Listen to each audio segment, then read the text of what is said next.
I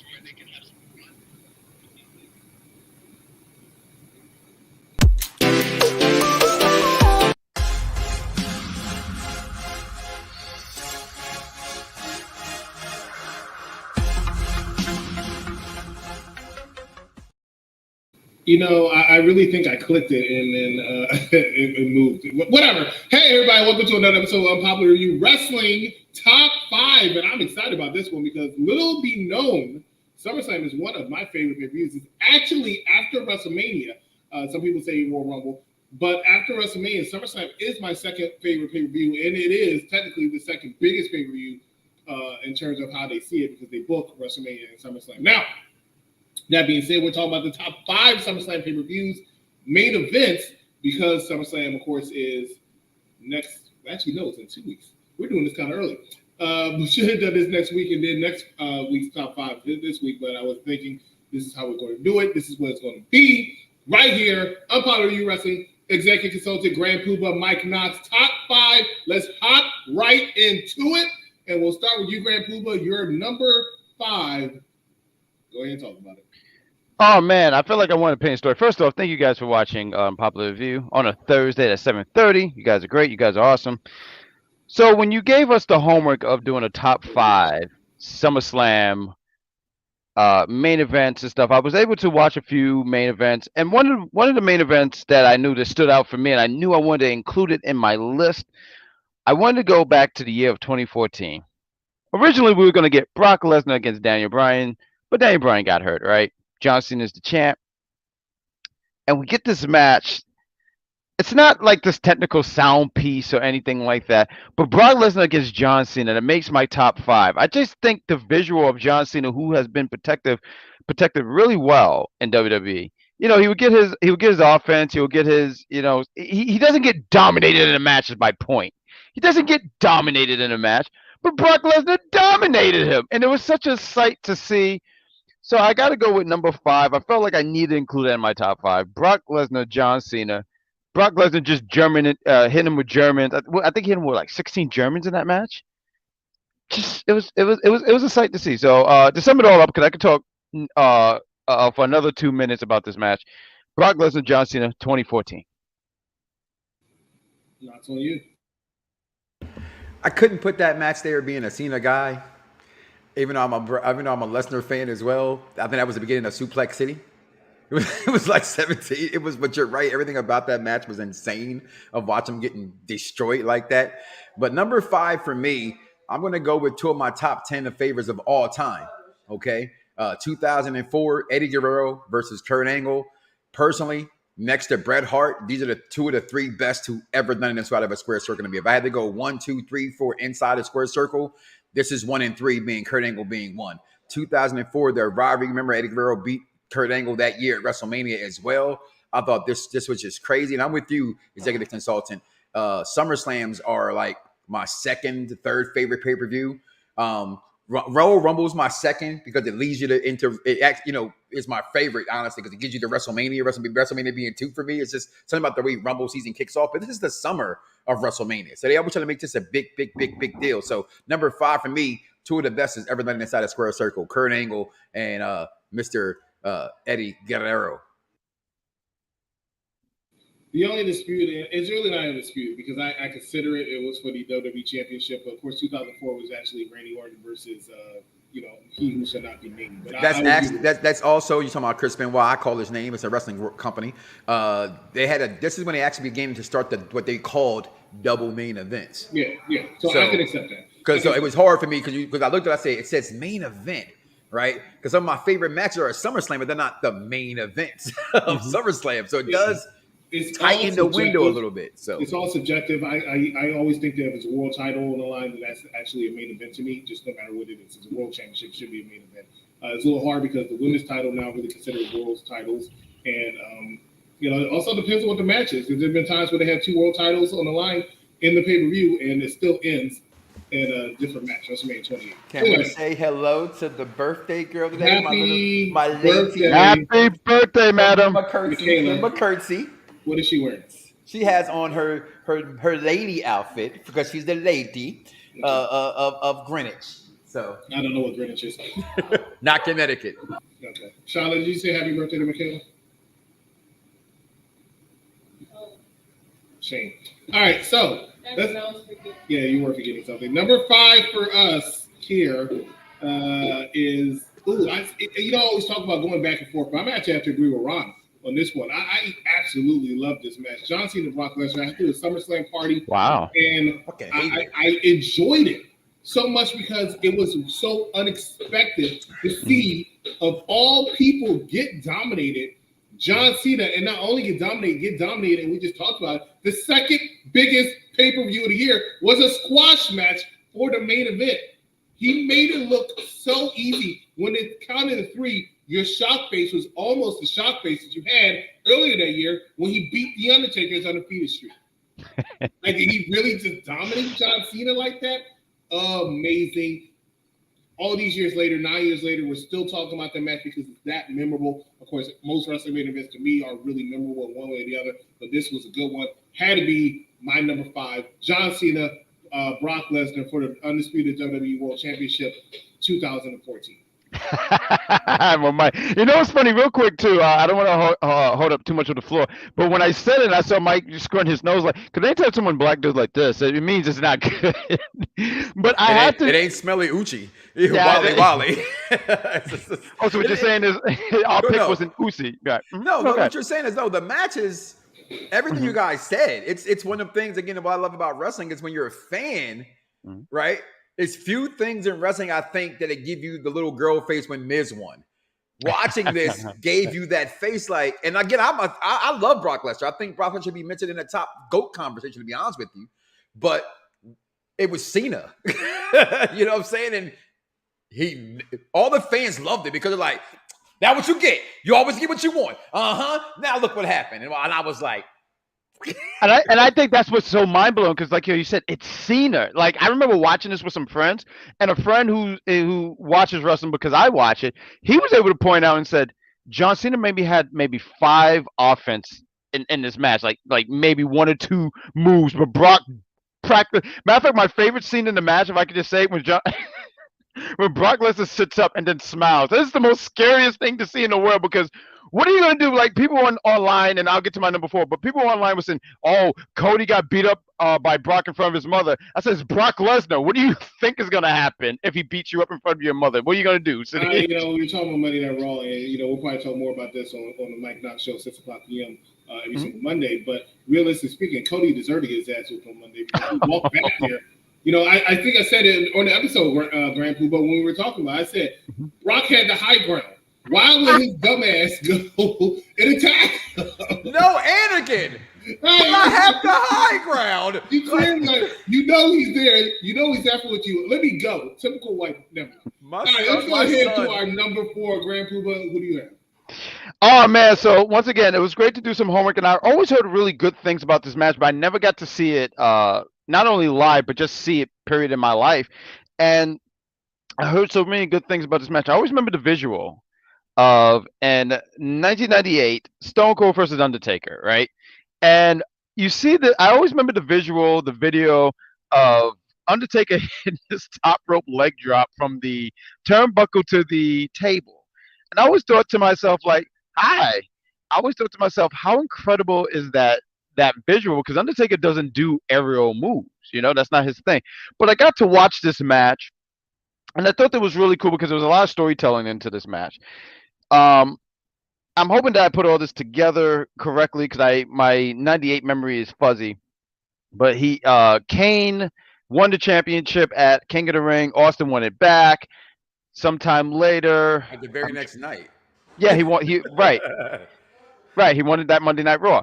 Austin wins the title. Undertaker eventually gets a shot. I'm trying to think. King of the Ring was maybe June. I don't know what's going on in July. August is usually SummerSlam. I know that because my birthday's in August, so that's why SummerSlam is special to me. This motherfucker hell. I might disappoint you, but I am a Virgo. August 23rd, baby. I know, but you're the Virgo cusp, which my grandmother is August 23rd. You're both.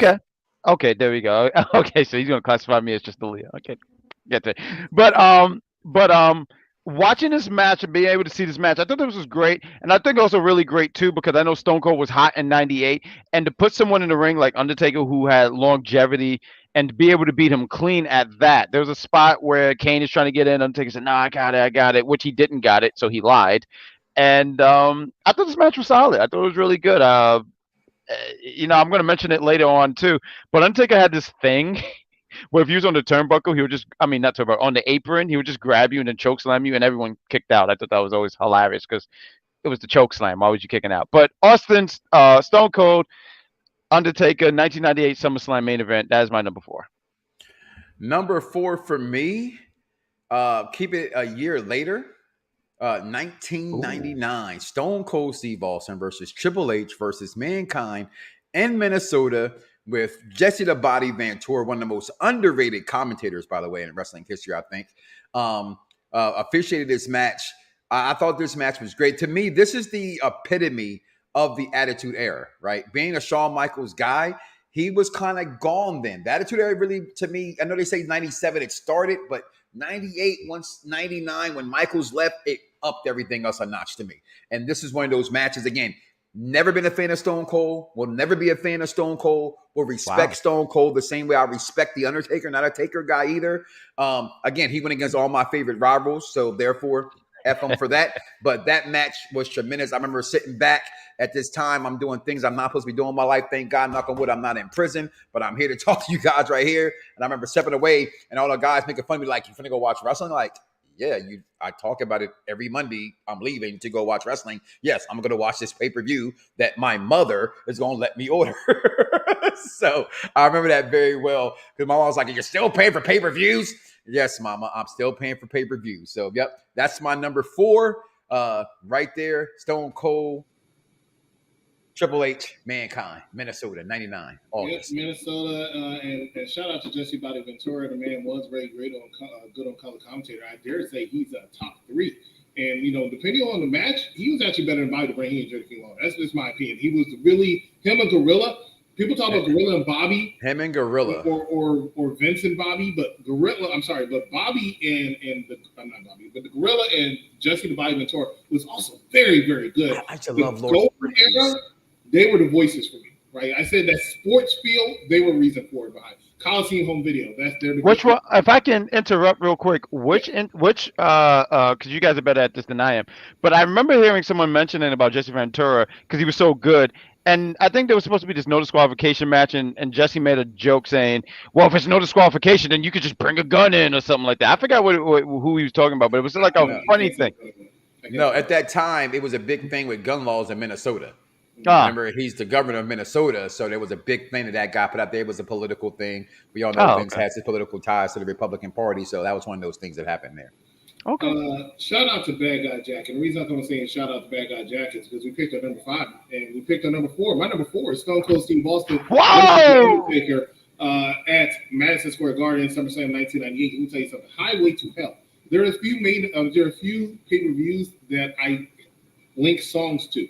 Obviously, the most famous one is My Way WrestleMania 17. Mm-hmm. This tagline was Highway to Hell, and they played the music. And they were so well. WWE is always good with marketing, right? When people always say, you're a WWE marketer, I say, yeah, I'm a WWE fan because I respect a lot of stuff they do. Just like when I talked about going to Disney World yesterday, I said, hey, I prefer Universal. But you can't knock Disney for the hustle that they do, what they do. WWE markets so well. The last scene on Raw was Stone Cold throwing Kane into a hearse and then going to go in the driver's seat, Undertaker turning on him, turning around with his little Undertaker way, and the song's playing as he drives off. It works so well. The storyline going into it was synonymous with 1998. I mentioned the Golden Era a couple of minutes ago, and I talked about how Jesse the Body Ventura was the voice of it to me, and I always liked the Golden Era even more so than the Days Era because it had more of a sports feel to it. Right? I don't know if people could truly understand that you were in that era, but it was more of a sports feel. It felt like a real sport to me back in the time, and it wasn't just because of the child, it was because of the way it was presented. They don't do that anymore. It's too much gymnastics for me. I'm sorry, but it really is. Too many spots. In 1998, I always the Attitude Era. This was the epitome of the Attitude Era because it was so unpredictable at times. Because the internet was not as hot and rampant as it is right now, there wasn't as many spoilers, and there was more original ideas than there are right now, where everything's pretty much just a rehash. Everything's a reboot. Everything is just a bringing in of a day and age. This was really good time for WWE, and I really like the story. And I felt like this was the best match these two had. If you look at a lot of their later matches, their matches aren't really that good to me. It's a lot of punch, punch, punch, punch, punch, punch, punch, punch. It was brawling. This was actually a much better match for me. I loved it. I enjoyed it. I used to act it out when I used to play wrestle in my bedroom. So I got to give credit for this match. Undertaker, Stone Cold Steve Austin, Madison Square Garden, SummerSlam 1998. Can you give credit to the Strides pads? Strides? I didn't develop acting until later in life. But we're going to take our first commercial break. When we come back, we're going to get to our number 3 and number 2. Stay with us. You're watching a popular review. Previously on the Mike Knox Show. Cody makes everything look good. Makes shit look good. He makes Stardust look good. He made Dash and Cody Rhodes look good. He did it all. So you still didn't respect the guy until he left the company to go do something else. And then all of a sudden you're clamoring for Cody Rhodes. Tell me when I'm telling you. Because I'm not. But guys, what can this be? Like, just think about this for a moment. I can see any black group wrestlers together in this group. Bring in Trick Williams. I don't give a fuck. You know why? Because you're going to sit here and tell me Samoans. Somebody said, when have you, the Samoan family, because they're family. Well, guess what? What up, cousin? Cousin! I can tell you this right here, right now, as an older black man. I just hung out one of my coolest white boys ever, one of my coolest friends up here. We're walking around the resort, hanging out, partying, drinking, having a good old time. Black family sitting there barbecuing. I walk up there and say, cousin, and we all just start laughing, but my white friends.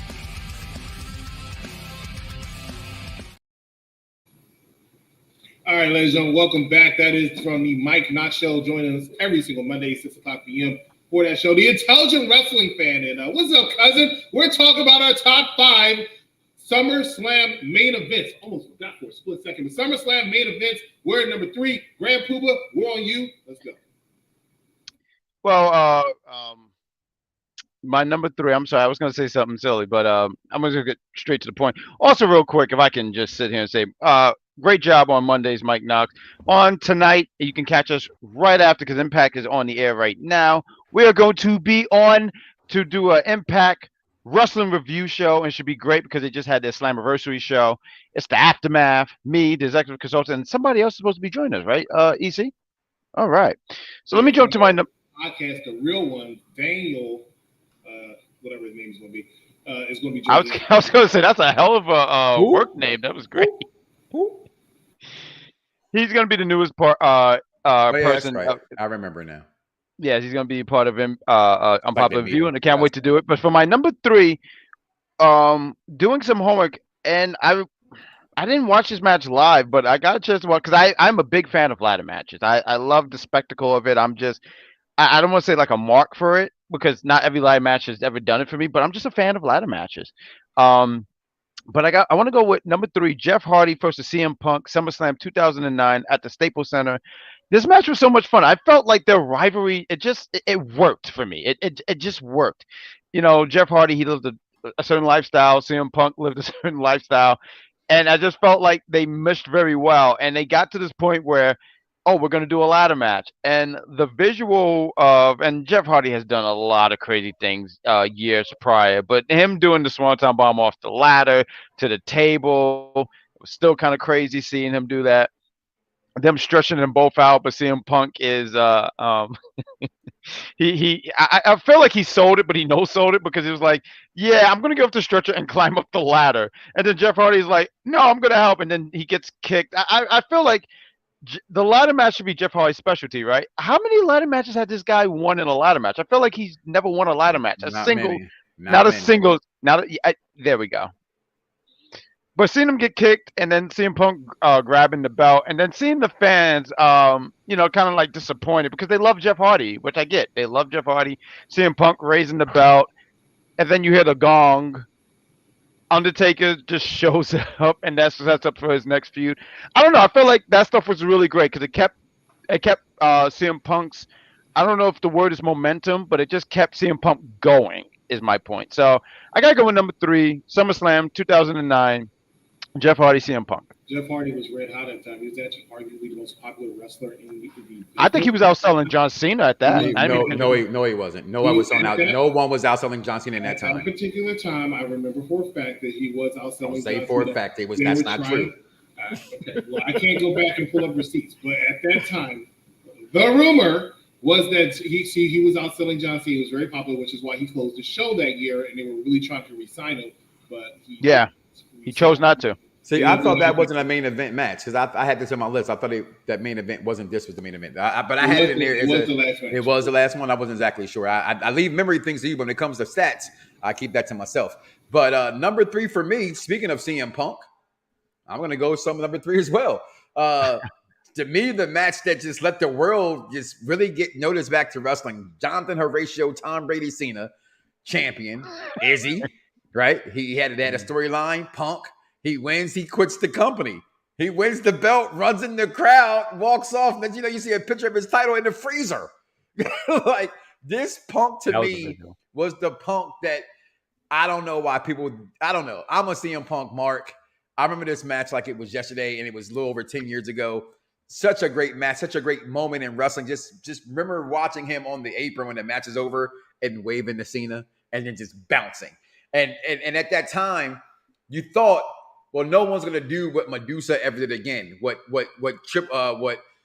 Vince wouldn't let Brett do, right? That show up somewhere else with a title. We really didn't know. Even with all the dirt sheets going around, we really didn't know where Punk was going. You kind of knew, nah, he's not going nowhere because that's Vince, but you just didn't know. And when he didn't come up for a couple weeks, I just thought it was amazing. That match in itself was great. The storyline leading up to it, the storyline after it. Number 3 for me, CM Punk, 2011 versus John Horatio, Tom Brady, Cena. And CM Punk has gone on record saying he didn't want to come back as early after Money in the Bank as he did, but SummerSlam needed the main event, so he had to be there. And a lot of people loved the match, but didn't like the ending because that's, of course, when Alberto Del Rio came out and cashed in to win his WWE Championship. I loved it because I was a big Alberto Del Rio fan, but that was before I knew about everything. But hey, Alberto Del Rio at that time was great. I loved him. Yeah, with, he was with, great. With the scarf, without the scarf. With the scarf. You know what I'm saying? I was such a fan. I was walking around. It was cold in DC. I was walking around with a scarf all the time. Alberto Del Rio. My number 3 is actually going to finally differentiate, and Mr. Knox might have a problem with it, but hey, it's my number 3. That is when Hulk Hogan versus Shawn Michaels, Icon versus Icon, 2005, Washington, D.C. I know a lot of people don't like this match because Shawn Michaels oversold. Yeah, back to you, buddy. Oversold like crazy. But it was the selling of the match and the selling of the moves that actually had me entertained throughout this entire match. It was entertaining from bell to bell. Classic Shawn Michaels, the last time he really was a heel, even though it was a short period of time. Classic Hulk Hogan with it's the last good match Hulk Hogan had. And it was a doozy. It was really good and really entertaining. Hulk Hogan, Shawn Michaels, SummerSlam 2005. Let's go. He's had 4 good matches his whole career, Hogan. That's fine. This is one of them. 4. Let's go. It is. It is. It is one of his best 4 matches. Well, I do ask this. When you say that, do you include his because I've always heard he was really, and I've only saw one match when he was in Japan. I was going to say in Japan.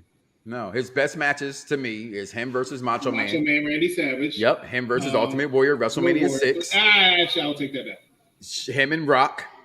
Him and Rock, yes. And then this. And him and Michael. I'm going to say this, and you're just thinking about the pay-per-views, but him versus Kurt Angle was a very good match, and that's because Kurt Angle on SmackDown. Are you talking about King of the Ring? No, King of the Ring. It was on King of the Ring. King of the Ring 2002. Yep. Well, it's Kurt Angle. That was the one. That was Kurt Angle. Kurt Angle. I got 2 bad knees, a bad back, and arthritis in both hands. Kurt Angle can make me look good in the ring. He really could. Let's go to our number 2. Shout out to Todd in the chat. We see you. He says, "Sup guys, what's going on?" Todd, thank you for joining us on this top 5. My number 2. We're on number 2, correct? Number 2. I'm sorry, this is like my 3rd cup of wine. But for my number 2, I'm going to put this down. But for my number 2, I really thought SummerSlam 2013 was a really good pay-per-view. I really do. I think there was a lot of good things, and I haven't watched it back in over 10 years.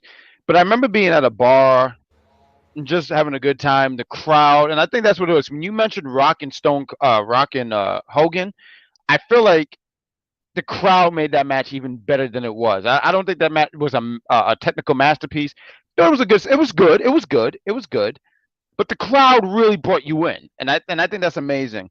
So when I was at the bar, SummerSlam 2013, and I remember CM Punk against Brock Lesnar. It's always hard for me to pick between the two. Is it CM Punk versus Brock Lesnar was my favorite match, or was it Daniel Bryan against John Cena? I thought this match was great. The build up, yes, this is a fantastic picture actually, where Triple H's head's just sticking in the corner like that.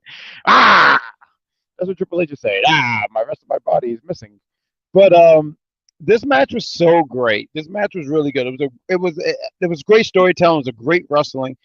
The storytelling that Daniel Bryan is a, what would they say, a B plus player or something like that. They kept calling him B plus player, and Daniel's hanging in with someone like John Cena. And I said it before, John Cena is someone who's very protective, really protected.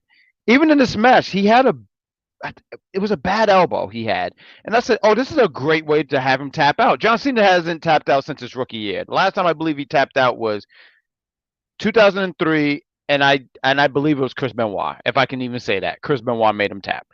So I said, "Oh, this would be a great way for him to tap," because I feel like that would have put Bryan even more over. But the sudden finish, and I like sudden finish. One of my favorite finishes in wrestling, WrestleMania 10, Bret Hart, Owen Hart. And because it was so sudden. So when he hits this running knee, because no one expected it to be his finish, he hit this running knee, boom, smacks John Cena with it. 1, 2, 3. No one expected that, and everyone's like, "Oh, that's the finish! Great, Brian!" Everyone was happy, and I really thought the match was great. I don't know about the after end because of authority stuff. I don't know how I feel about it, but just talking about the match itself, I enjoyed it. It was great stuff. Made Brian look strong, beating John Cena, and shout out to John Cena for putting on. And also too, I just want to throw this in. I think it's so important to throw out. Brian also pointed out in this thing. He said weeks earlier, he said, in wrestling, if you slap someone, it means respect. And he said, I want to slap you, but I have no respect for you. But in the match, when he does it, I felt like that was a great callback, and I just wanted to throw that out there. So for my number 2, Daniel Bryan, John Cena at the Staples Center at SummerSlam 2013. It was a great match, and my only problem with that match is the fact that because the storyline I thought was really good, but the knee I wasn't a fan of, right? Because it was a little too sudden, so it felt a little anticlimactic for a finish, right? Even though I was happy Daniel Bryan won. But then Randy Orton coming out, and I know that was the beginning of the authority, and it's like a good moment in time, but it just takes so much away from the match for me that it's, and the fact that it happened 1 year after we had something similar with Alberto Del Rio, all of that just took everything. It's like, imagine at WrestleMania 32, somebody else comes out and does exactly what Seth Rollins did during the heights of the century. It just takes everything out of me. But it was a good match, so I'm not deflating what you're saying. I'm just saying, I'm telling you what I had a problem. Otherwise, it would be my top 5 too. Mr. Knox. Just gonna leave this John Horatio, Tom Brady, Cena bashing alone. He was not protected. Okay, John Cena doesn't get credit at all, and nowhere nearly enough for the people that he puts over. And what made the storyline great, I'm with you, Chris. The finish was bad when it happened, but what made the storyline great and what made this match great, Jack, was the leading up on Total Divas. Because if you watch Total Divas, and I remember telling Dice Man, yo, watch, he used to laugh at me. Now he's obsessed with watching Total Divas. Total Divas threw so much storyline into wrestling. You miss it. If you didn't watch Total Divas, you miss some of the storyline between these two, especially him having to, couldn't poop in certain times of the day. Okay. So my number 2. Yeah, that's what Miz used to make fun of later. Yeah. There was a lot of rules John Cena had. And shout out to you for mentioning that, because I forgot to mention that. That's another reason why I said I like the storyline going into it, and some people hated it because they were like, it's just because they're dating sisters. Total Divas, yeah, it was all because of that. But no, it was actually funny because they're two contrasting people, even in real life. Like Daniel Bryan, he cracks my top 15 for favorites of all time, is a real earthy guy, and Cena's a corporate guy. So they meshed very well together. But just to smooth things along, number 2 for me, if we're going to say, and people are going to say that Shawn Michaels is Mr. WrestleMania, well, damn it, Bret Hart is Mr. SummerSlam. Okay, and give me Bret beating Undertaker, 1997. Shawn Michaels having to count the 3. Insane. This match is just off the charts to me. I'm not even a Taker guy, but again, Bret Hart can make anybody look good in the squared circle. And also my number 2, because damn it, they're my 1A and my 1. Shawn Michaels versus Triple H, 2002. I thought, no way he's coming back ever to wrestle fully in this unsanctioned match. This is a one-off. This is a one-off. This is a one-off. Damn it, it was a 10-year off. And this is where the argument began. Was the second half of his career better than the first half of Shawn Michaels' career? So number 2, Bret versus Undertaker, with Shawn Michaels having to count the 1, 2, and the 3 in 97. And in 2002, the return of the Heartbreak Kid. No, you got Shawn Michaels. What a match. What a match. My number twos on my list. What you got? Thank you. The argument you made that the unsanctioned match was not a main event, but we'll leave that alone right now. I love that match, so I'm never going to disrespect it. My number 2 for me is this little spacely cog in the sprocket, if you can. Okay. It wasn't a match at all. It was an unsanctioned match. So it was a main event match. It was so your logic, even that logic doesn't work. But I love the match so much because I think last year we did top 5 SummerSlam matches, and it was We did. Yeah. Because I love that match so much. Shout out to Punk versus Lesnar too, because I love that match. It was Michelle, so I want to give respect to that. I think that's a very, very underrated match. That match is great. My number 2 match I was there for. You knew it was coming. I gotta have a match I was there for. I see where this is going. Go ahead. After the pandemic, they let people in. The first pay-per-view was Money in the Bank, right? Everybody was pumped and excited. Who comes out surprising? Not a little surprising. Some people didn't know he was coming. People knew he was showing up, but they didn't know when. John Cena, leading up to this main event match at SummerSlam 2021 in Las Vegas. Guess who was there? Your boy, John Cena versus Roman Reigns. Really, the start of this. This is the pay-per-view where he started doing this the most. And this was the pay-per-view. People talk about how he can't win without any help. This was to solidify him as dominant. He didn't do Brock Lesnar work, but he was damn near close. He really dominated John Cena's match. John Cena said, "You're going to beat me up. I just need to get to 1, 2, 3." He didn't get it. Got speared. 1, 2, 3. This match, if you watch it with these two athletes, you'll see. Slow match. Wasn't a lot of stuff. It was a lot of rest holds. John Cena's transitioning. You could tell. John Cena transitioned fully. But these two know how to work a crowd. John Cena is one of the best that ever did it to work a crowd. Roman, in my argument, is in the top 3 of ever working a crowd. And this was when you really saw it. Because before he was good, it was during the pandemic. He didn't have a crowd. Now he's working a crowd the entire time. John Cena, Roman Reigns, and I'll be remiss without saying, because SummerSlam likes ending with some big surprises or something. I just realized that since we're talking about it. Brock Lesnar coming out, I think I mentioned this on an episode a couple weeks ago. I actually did mark out. I had my phone in my hand taking pictures, and you can actually see where I dropped my phone because I was shocked when I heard Brock Lesnar's music playing. This was a night where Becky Lynch came back. It was just a great pay-per-view. One of my favorites. The main reason why I go to SummerSlam every year now. I love it. You're going to get Orton and Bray Wyatt this year. Right, that's just me being a fan. Continue. Correct. I'm going to go my honorable mentions real quick before we go to number 1. And I do have some honorable mentions. They were already mentioned. The first thing I'm going to mention, I'm not going to mention that one. The first thing I want to mention is 2001, Rock, Kurt Angle, Triple H, WWE Championship. That was 2000. Match. That was 2000. You're right. 2000, I almost had that in my list. That almost cracked. I'm glad you made that as an honorable mention. It's when Kurt Angle got a concussion, but the storyline, once again, Dollar Princess. The storyline was what made it work. Kurt Angle getting out with a legitimate concussion, coming back, it just showing you why he is Kurt Angle and why he's one of. And remember, this is around when he was just there for the first year. This is proving why he's one of the best to ever do it. That is one honorable mention. Another honorable mention was the true main event of 2002 SummerSlam, and that is Brock Lesnar versus The Rock. Yes. The crowd was hot after a hot unsanctioned match, so I wanted to mention that. And last, that's my favorite title, by the way. That's not the title. Thank you. That belt is so beautiful. Because when The Rock won it, around that time when The Rock won it, they actually increased the size. It used to be smaller. That version of the title, I love it. That Brock Lesnar has is the one that I have, and it's the big one. Wait, they changed the size? They changed the size, yeah. Oh, okay. I never noticed. We'll talk about that another time. In the meantime, the other match that's mentioned was a Bret Hart match. Bret Hart, Undertaker with Shawn Michaels as the special guest referee, SummerSlam 1997 match. I love that match. I think it's one of the most underrated matches in SummerSlam main event history. It was really, really entertaining, really good, and really underrated SummerSlam. SummerSlam '97 was great. You mean Jerry Lawler as No, Doink? No. Okay. This is Steve. This is Steve. I know. That's why I'm with the good. Grand Poobah, do you have any honorable mentions? Go ahead. I do. I honestly do. So once again, it was great that when you mentioned and shout out to you, the executive consultant, you said, "Hey, let's do SummerSlam main events," and I was like, "Oh, cool!" And there's a lot of main events that I did not catch because I'm much younger than you guys. So when there was it was SummerSlam 1996. I didn't even write the placement of where this was at, but Shawn Michaels against Vader, I thought that was great. Shawn Michaels, he just won the championship months ago at WrestleMania. Vader being the big dude that he is, the big monster that he was, and I've always heard how when Vader came in WWE, he wasn't the same as he was in WCW, Japan, all that other stuff, right? He wasn't the same. He was better. He was better in WWE. Okay, cool. He told a better story in WWE. He was just more dominant in WCW. Yeah.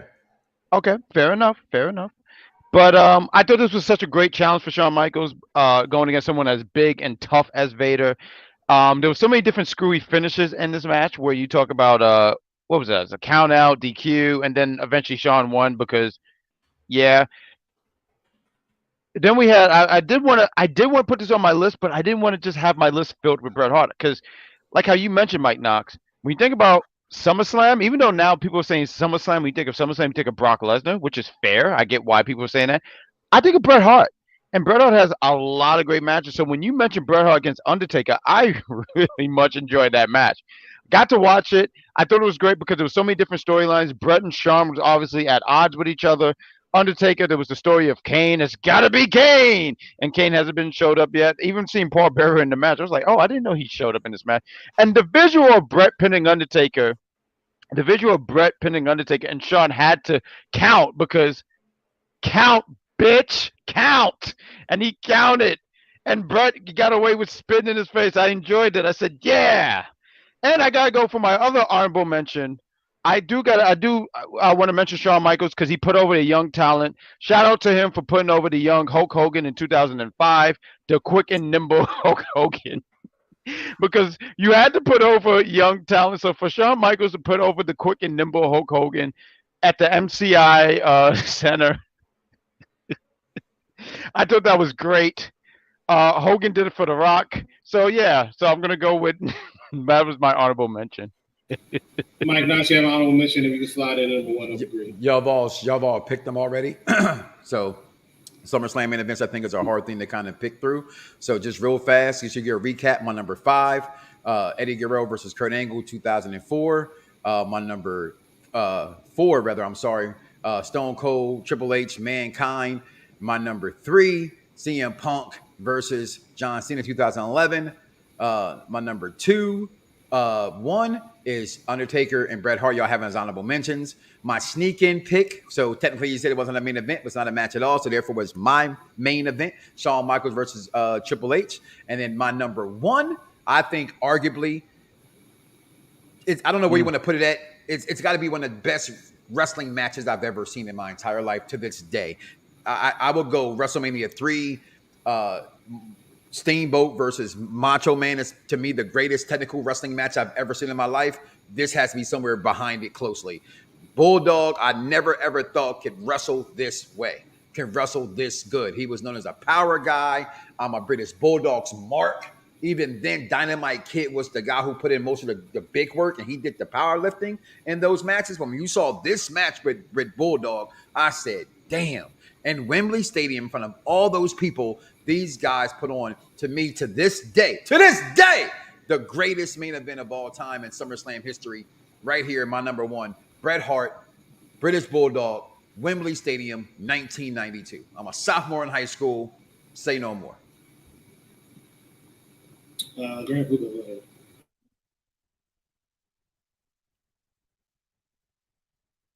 Grand Poobah. Oh, you want me to take over for my number 1? Oh, I'm sorry, I didn't. I'm sorry, I was watching. I apologize. Number 1. I agree with Mike Knox. That match was just magical. So when this match happened, I wasn't in high school. I was I think I was just learning how to walk. But this match was magical. I remember watching this match. I didn't watch it live, obviously, but I remember WWE used to have either it was Velocity. No, it wasn't Velocity. It was like Confidential. Or something. Not in '92. It wasn't in '92. Absolutely, it Not was no velocity. It was. So I didn't watch it live. I wasn't a sophomore in high school, just to be clear. But this match was so great, though. When I had the opportunity to watch it and see it, was so magical. And also, too, when you learn like little tig digs, especially from Bret Hart, when he points out certain things. Bulldog was in another state and was able to still handle himself in the match. Bret was able to, because Bret was a ring general. Like, I'm gonna always give Bret his flowers because he deserved it. He was just really that damn good in the ring, and no one could tell me otherwise.